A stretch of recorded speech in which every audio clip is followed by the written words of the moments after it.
तो आज हमारे सामने है भारत का 2025-26 का आर्थिक सर्वेक्षण। और इसे खोलते ही जो सबसे पहली चीज नजर आती है वो है एक हेडलाइन नंबर। वित्तीय वर्ष 27 के लिए 6.8 से 7.2% की जीडीपी ग्रोथ का अनुमान। और ये नंबर अपने आप में कहानी है। सोचिए, एक तरफ पूरी दुनिया में जियोपॉलिटिकल टेंशन, सप्लाई चेन की दिक्कतें और इकोनॉमिक स्लोडाउन की बातें हो रही हैं। और उस माहौल में भारत मतलब लगभग 7% की रफ्तार से दौड़ने का आत्मविश्वास दिखा रहा है। तो आज हम इसी कहानी की परतों को खोलेंगे। हमारे पास वित्त मंत्रालय की पुशिंग द ग्रोथ फ्रंटियर नाम की एक प्रेजेंटेशन है और हमारा मकसद ये समझना है कि इस आत्मविश्वास के पीछे की असल वजह क्या है। सही। क्या ये सिर्फ कुछ अच्छे आंकड़े हैं या फिर भारतीय अर्थव्यवस्था की मशीनरी में कुछ बुनियादी तौर पर बदल गया है? चलिए इसी की गहराई में उतरते हैं। हाँ। तो सबसे पहले इसी 7% वाले आंकड़े पर रुकते हैं। रिपोर्ट कहती है कि ये विकास घरेलू लचीलेपन यानी डोमेस्टिक रेजिलियंस की वजह से है। ये सुनने में तो बहुत भारी शब्द लगता है। इसका असल में मतलब क्या है? इसका मतलब है कि भारतीय अर्थव्यवस्था ने एक तरह का कह सकते हैं कि शॉक प्रूफ जैकेट पहन लिया है। अच्छा। अगर हम इसे एक मजबूत किले की तरह देखें तो इस किले की नींव 3 पिलर्स पर टिकी है। पहला है मैक्रो स्टेबिलिटी, यानी देश के बड़ी आर्थिक इंडिकेटर्स का स्थिर होना। ठीक है। दूसरा है मजबूत फाइनेंशियल हेल्थ, यानी हमारे बैंकों और कंपनियों की सेहत। और तीसरा है एक्सटर्नल बफर्स, मतलब बाहरी झटकों से बचने के लिए हमारे पास जो सुरक्षा कवच है। मतलब बाहर तूफान चल भी रहा हो तो भी किले के अंदर ज्यादा असर नहीं हो रहा। रिपोर्ट में ग्राफ भी है जो दिखाता है कि वित्त वर्ष 21 में वो जो -5.8% की भारी गिरावट, हाँ, कोविड वाला साल, उसके बाद अर्थव्यवस्था ने जो रफ्तार पकड़ी है वो रुकी नहीं है। बिल्कुल। वो गिरावट एक बहुत बड़ा झटका थी, लेकिन उसके बाद की रिकवरी ज्यादा महत्वपूर्ण है। वित्त वर्ष 22 में 9.7% की ग्रोथ और उसके बाद लगातार 6.8% से ऊपर बने रहना, ये दिखाता है कि इकोनॉमी ने न सिर्फ वापसी की है बल्कि एक नई और ऊंची ग्रोथ की पटरी पकड़ ली है। तो सवाल ये उठता है कि इस ग्रोथ की ट्रेन को खींचने वाले इंजन कौन से हैं? ये रफ्तार आ कहां से रही है? दस्तावेज यहाँ पर दोहरे इंजन की बात करते हैं, निजी खपत यानी प्राइवेट कंजम्पशन और निवेश मतलब इन्वेस्टमेंट। ठीक है। इसे ऐसे समझिए, निजी खपत वो है जो और हम जैसे आम लोग अपनी रोजमर्रा की जरूरतों और इच्छाओं पर खर्च करते हैं। अच्छा। ये जीडीपी का लगभग 61.5% है, मतलब ये हमारी इकोनॉमी का सबसे बड़ा और स्थिर हिस्सा है। ये वो इंजन है जो लगातार एक स्थिर गति से चल रहा है। और दूसरा इंजन है निवेश, जिसे ग्रॉस कैपिटल फॉर्मेशन भी कहते हैं। यहाँ जो ट्रेंड दिख रहा है वो ज्यादा दिलचस्प है। हाँ, खपत तो स्थिर है लेकिन निवेश लगातार बढ़ रहा है। वित्तीय वर्ष 26 तक इसके 30% तक पहुंचने का अनुमान है। वाह, 30%? जी। इसका मतलब तो ये हुआ कि अर्थव्यवस्था का लगभग 1/3 हिस्सा सिर्फ भविष्य के निर्माण में लग रहा है। ये तो एक देश के जिम जाकर मसल्स बनाने जैसा है। हाँ, बिल्कुल सही एनालॉजी है आपकी। इसे ही इन्वेस्टमेंट लेड ग्रोथ कहते हैं। ये सिर्फ आज की जरूरतें पूरी करने वाली ग्रोथ नहीं है, ये कल के लिए नींव रखने वाली ग्रोथ है। इसका मतलब है नई फैक्ट्रियां, बेहतर सड़कें, एयरपोर्ट्स एयरपोर्ट्स और इन सबसे पैदा होने वाली नौकरियां। ये इस बात का सबसे बड़ा संकेत है कि अर्थव्यवस्था में भविष्य को लेकर एक गहरा आत्मविश्वास है। कंपनियां और सरकार दोनों भविष्य पर बड़ा दाव लगा रही हैं। और अगर हम सेक्टर्स में झांक कर देखें, ये पैसा जा कहां रहा है? यहाँ भी कहानी काफी साफ है। कृषि यानी एग्रीकल्चर 3.1% की एक स्थिर रफ्तार से बढ़ रही है, जो हमारी खाद्य सुरक्षा के लिए जरूरी है। ठीक है। उद्योग 6.2% से बढ़ रहा है, जो दिखाता है कि मेक इन इंडिया का पहिया घूम रहा है। लेकिन असली स्टार परफॉर्मर है सेवा क्षेत्र यानी सर्विसेज सेक्टर। कंसल्टेंट्स, हमारे स्टार्टअप्स, ये सब मिलकर ग्रोथ को एक अलग ही लेवल पर ले जा रहे हैं। हम इस पर बाद में और बात करेंगे जब हम बाहरी मोर्चे की बात करेंगे। ठीक है, तो ये साफ है कि निजी कंपनियां और सरकार दोनों मिलकर निवेश बढ़ा रहे हैं। लेकिन इतना बड़ा खर्च करने के लिए पैसा कहां से आता है? यहीं पर सरकार का वित्तीय प्रबंधन यानी उसकी कमाई और खर्च का हिसाब किताब कहानी का सबसे दिलचस्प हिस्सा बन जाता है। देखते हैं सरकार ये जादू कैसे कर रही है। जादू से ज्यादा ये एक बहुत सधा हुआ संतुलन है। रिपोर्ट का जो मुख्य बिंदु है वो ये है कि राजकोषीय घाटा यानी फिस्कल डेफिसिट लगातार कम हो रहा है। वित्त वर्ष 26 के लिए इसे 4.4% पर लाने का लक्ष्य है। एक मिनट, ये बात थोड़ी कंफ्यूजिंग है। आमतौर पर तो यही सुना है कि घाटा कम करना है तो खर्च घटाना पड़ेगा, तो सरकार एक ही समय पर पर्स भी कस रही है और भविष्य के लिए भारी भरकम निवेश भी कर रही है। ये कैसे मुमकिन है? बेहतरीन सवाल। और यहीं पर खर्च की गुणवत्ता का आइडिया आता है। सरकार अपने रोजमर्रा के खर्चों पर लगाम कस रही है, लेकिन कैपिटल एक्सपेंडिचर मतलब भविष्य बनाने वाले खर्च को बढ़ा रही है। अच्छा। और वो 15.6 लाख करोड़ तक पहुंच गया है। ये ऐसा है जैसे आप अपनी फिजूल खर्ची बंद कर दें ताकि आप एक घर खरीदने के लिए डाउन पेमेंट जमा कर सकें। एक स्मार्ट वित्तीय फैसला। और इस स्मार्ट फैसले के लिए पैसा आ रहा है बढ़ते हुए टैक्स कलेक्शन से। रिपोर्ट में टैक्स स्ट्रक्चर में एक बड़े बदलाव का जिक्र है। जी। अब 61% हिस्सा डायरेक्ट टैक्स और 41% इनडायरेक्ट टैक्स से आ रहा है। इसका क्या मतलब है? इसका मतलब है कि टैक्स सिस्टम ज्यादा न्यायपूर्ण हो रहा है। डायरेक्ट टैक्स जैसे इनकम टैक्स, कॉर्पोरेट टैक्स, ये कमाने वाले की क्षमता के हिसाब से लिया जाता है। इसका हिस्सा बढ़ना दिखाता है कि अर्थव्यवस्था में औपचारिकता बढ़ रही है और ज्यादा लोग अपनी आय पर ईमानदारी से टैक्स दे रहे हैं। और इनडायरेक्ट टैक्स में तो जीएसटी की सफलता की कहानी है। रिपोर्ट में जीएसटी 2.0 सुधारों की बात की गई है। हाँ, और जीएसटी का एक बड़ा कमाल था उल्टे शुल्क ढांचे यानी इन्वर्टेड ड्यूटी स्ट्रक्चर्स की पहेली को सुलझाना। ये क्या होता है? इसे आसान भाषा में समझिए। मान लीजिए आप एक शर्ट बनाती हैं। आपको शर्ट बनाने के लिए धागा और बटन खरीदने पर 18% टैक्स देना पड़ता था, लेकिन जब आप तैयार शर्ट बेचती थी तो उस पर सिर्फ 12% टैक्स मिलता था। अच्छा। तो आपका जो एक्स्ट्रा 6% टैक्स सरकार के पास चला गया, वो वापस लेने में महीनों लग जाते थे। अच्छा। आपका पैसा सरकार के पास फंस जाता था। अच्छा, तो इससे तो काम करने का सारा मजा ही किरकिरा हो जाता होगा। बिल्कुल। जीएसटी ने इस सिस्टम को ठीक किया, जिससे मैन्युफैक्चरर्स के हाथ में ज्यादा पैसा आया और मेक इन इंडिया को असल में बढ़ावा मिला। यह सिर्फ राजस्व का मामला नहीं है, यह कारोबार करने में आसानी लाने जैसा है। जरूरी पुर्जे को देखें, यानी बैंकिंग सिस्टम, तो वहां क्या चल रहा है? क्योंकि बिना बैंकों के तो निवेश और ग्रोथ की ये सारी बातें खोखली हैं। और यहाँ की कहानी तो किसी बॉलीवुड ब्लॉकबस्टर से कम नहीं लगती। रिपोर्ट कहती है कि बैंकिंग क्षेत्र की सेहत कई दशकों में सबसे अच्छी है।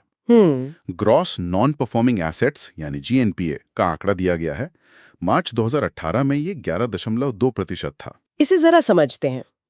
11.2% जीएनपीए का मतलब है कि बैंकों द्वारा दिए गए हर 100 रुपए में से 11 रुपए से ज्यादा ऐसे कर्ज में फंसे थे जिनके वापस आने की उम्मीद बहुत कम थी। मतलब बैंक इस डूबे हुए कर्ज के बोझ तले दबे हुए थे। बिल्कुल। और अब सितंबर 2025 तक नेट एनपीए घटकर सिर्फ 0.5% रह गया है। 11.2% से 0.5%, ये तो जमीन आसमान का फर्क है। यही है वो ब्लॉकबस्टर टर्नअराउंड। रिपोर्ट में इसे ट्विन बैलेंस शीट की समस्या से निकलकर सरप्लस लिक्विडिटी की स्थिति में आना कहा गया है।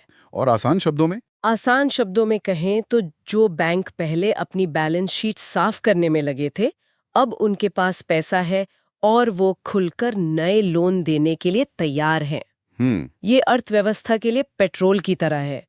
जब बैंक लोन देने को तैयार होते हैं, तभी कंपनियां निवेश कर पाती हैं और लोग घर या गाड़ी खरीद पाते हैं। इसके साथ ही महंगाई पर भी लगाम लगी है।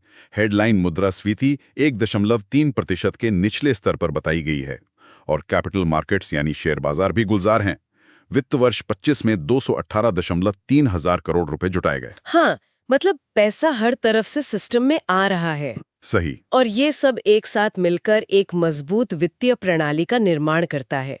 जब बैंक स्वस्थ हो, मुद्रास्फीति नियंत्रण में हो और बाजारें गहरी हो रही हो, तो ये विकास के लिए एक बहुत उपजाऊ जमीन तैयार करता है। ठीक है, ये तो हुई देश के अंदर की बात, उस किले के अंदर की बात जिसे हम मजबूत कर रहे हैं। जरा सीमाओं के बाहर झांक कर देखते हैं, वैश्विक मंच पर भारत की क्या स्थिति है। यहाँ तस्वीर मिली-जुली लेकिन बहुत दिलचस्प है।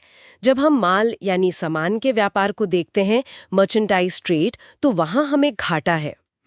मतलब हम जितना सामान दुनिया को बेचते हैं, उससे कहीं ज्यादा खरीदते हैं, खासकर कच्चा तेल। ये तो हमेशा से भारत की एक कमजोरी रही है। हाँ, लेकिन अब हमारे पास इस कमजोरी से लड़ने के लिए एक ढाल है, और वो ढाल है हमारा सेवा व्यापार यानी सर्विसेज ट्रेड। अच्छा। यहाँ हमें प्लस 152.2 बिलियन का भारी भरकम सरप्लस या अधिशेष है। ये हमारे सॉफ्टवेयर इंजीनियर्स, डॉक्टर्स, कंसल्टेंट्स की मेहनत का नतीजा है, जो पूरी दुनिया को अपनी सेवाएं दे रहे हैं। ये सर्विसेज शील्ड वाला आइडिया सुनने में तो बहुत अच्छा लगता है, ये शील्ड हमारे चालू खाता घाटे यानी करंट अकाउंट डेफिसिट को जीडीपी के सिर्फ 0.8% पर सीमित रखती है। जी। लेकिन क्या हम इस पर बहुत ज्यादा निर्भर नहीं हो रहे हैं? अगर कल को ग्लोबल आईटी सेक्टर में कोई बड़ी मंदी आ गई तो हमारी ये ढाल तो कमजोर पड़ जाएगी। क्या सर्वे इस जोखिम के बारे में कुछ कहता है? ये एक बहुत ही वाजिब चिंता है और सर्वे सीधे तौर पर इस पर बात नहीं करता, लेकिन वो दूसरे सुरक्षा कवच की ओर इशारा करता है, और वो है हमारा विदेशी मुद्रा भंडार यानी फॉरेक्स रिजर्व्स। जनवरी 2026 तक ये $701.4 बिलियन के रिकॉर्ड स्तर पर है। $701 बिलियन, ये कितना होता है? ये इतना पैसा है कि अगर भारत दुनिया से कुछ भी कमाना बंद कर दे, तब भी हम अगले 11 महीनों तक अपना पूरा इंपोर्ट बिल आराम से चुका सकते हैं। अच्छा। ये किसी भी बाहरी झटके से निपटने के लिए एक बहुत बड़ा इमरजेंसी फंड है। और रणनीतिक तौर पर भी हम अपनी पहुंच बढ़ा रहे हैं। पिछले 5 सालों में 8 मुक्त व्यापार समझौते यानी FTAs किए गए हैं। बिल्कुल। और एक आंकड़ा जो मुझे सबसे ज्यादा चौंकाता है वो है ग्रीन फील्ड डिजिटल निवेश का। क्या है वो? इसमें भारत $114 बिलियन के साथ अमेरिका और चीन से भी आगे है। क्या बात है! इसका मतलब है कि दुनिया की बड़ी बड़ी कंपनियां जब जीरो से एक नया डिजिटल बिजनेस शुरू करने की सोचती हैं तो उनकी पहली पसंद भारत है। ये दिखाता है कि दुनिया भारत को भविष्य के डिजिटल हब के रूप में देख रही है। तो अब तक हमने बड़ी बड़ी बातें की, GDP, fiscal deficit, forex reserve, लेकिन एक आम इंसान की जिंदगी में इन सब आंकड़ों का क्या मतलब है? क्या ये ग्रोथ जमीनी स्तर पर पहुंच रही है? रिपोर्ट इस सवाल का जवाब देने की कोशिश करती है फंडिंग दी अनफंडेड वाले सेक्शन में, यानी उन लोगों तक वित्तीय मदद पहुंचाना जो अब तक इससे वंचित थे। इसके 2 बहुत अच्छे उदाहरण दिए गए हैं। पहला, PM स्वनिधि योजना। स्ट्रीट वेंडर्स वाली? हाँ, हम उन रेहड़ी पटरी वालों की बात करें जो हमें हर रोज देखते हैं, गोलगप्पे वाले, सब्जी वाले।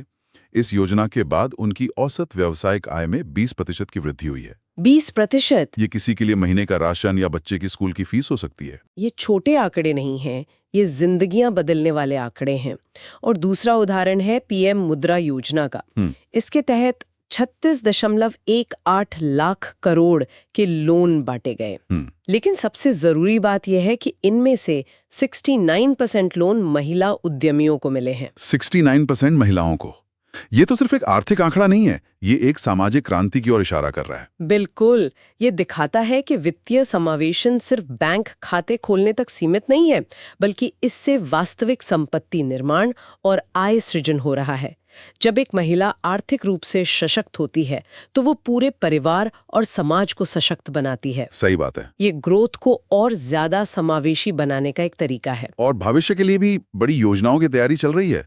AI इकोसिस्टम के लिए RBI का free AI framework, capital markets के लिए सिक्योरिटीज मार्केट्स कोड 2025 और बीमा सेक्टर के लिए सबका बीमा सबकी रक्षा एक्ट 2025। हाँ, ऐसा लगता है कि भविष्य की चुनौतियों और अवसरों के लिए अभी से तैयारी हो रही है। सही कहा।